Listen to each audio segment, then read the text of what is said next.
සුබ දවසක් වේවා කියලා ප්‍රාර්ථනා කරනවා. ඉතින් මම මේක අරන් ආවේ ගර්භණී අම්මලා වෙනුවෙන්.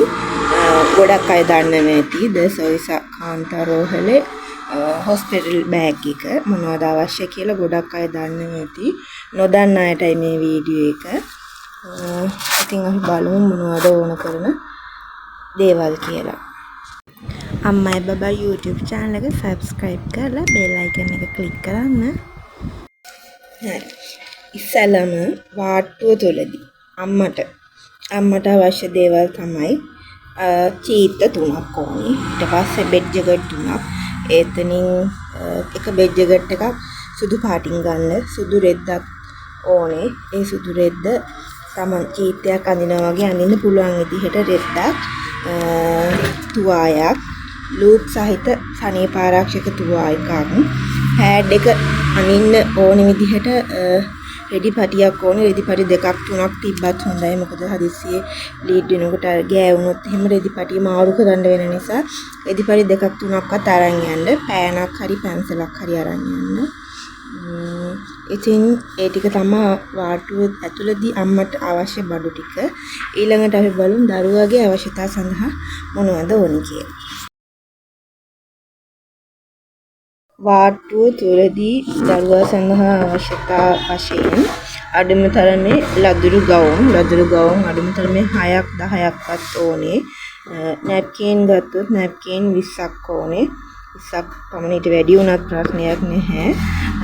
ඉතින් මේ නැප්කින් ගන්නකොට අඟල් 22 සයිස් එකකින් ගන්න. අනිත් එක දරුවා ඔතන්න ඇතීම සඳහා අඟල් 36 කපුටේදී තමයි ඉඳලා තියෙන්නේ. අඩුම වශයෙන් 2ක්වත් අරගෙන තියාගන්න පස්සේ ගන්නකම්. ඉතින් අපි ඊළඟට බලමු ලේබර් රූම් එකට යන වෙලාවට කියන සූතිකාගාරයට යන වෙලාවට මවගේ අවශ්‍යතා සඳහා අවශ්‍ය දේවල් මොනවද ඕනේ කියලා බලමු. මවගේ අවශ්‍යතා සඳහා හොස්පිටල් බෑග් එකකින් අමතර වෙනම විනිවිද පේන හෝ තමන්ට තියෙන චූටි ගත්තට 10 බෑග් එකකට හරි බබාගේ රෙදි අම්මාගේ රෙදි වෙනම දාගන්න පුළුවන් නම් ගොඩක් හොඳයි. මොකද බබාව මේව කරලා සමහරට බ්ලීඩ් වෙනකොට ලේ ගෑවෙනවනේ.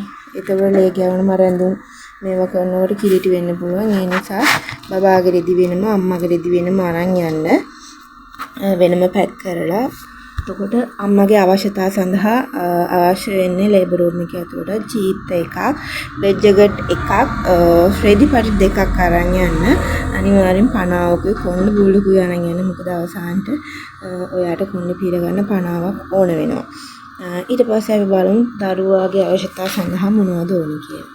දරුවාගේ අවශ්‍යතා සඳහා අඩුම තරමේ නැප්කින් 4ක්, ලදරු ගවුම් 2ක්, දරුවා උණුසුම් කෙරෙතීමට කපු රෙදි වලින් ගන්න අඟල් 36 සයිස් එකක්, තව shopping bag 2ක් හෝ 3ක් අරගෙන යන්න අනිවාර්යෙන්. ඉතින් අම්මයි බබා YouTube channel එක subscribe කරලා bell icon එක click කරන්නත් අමතක කරන්න එපා. ගිහින් එන්නම්.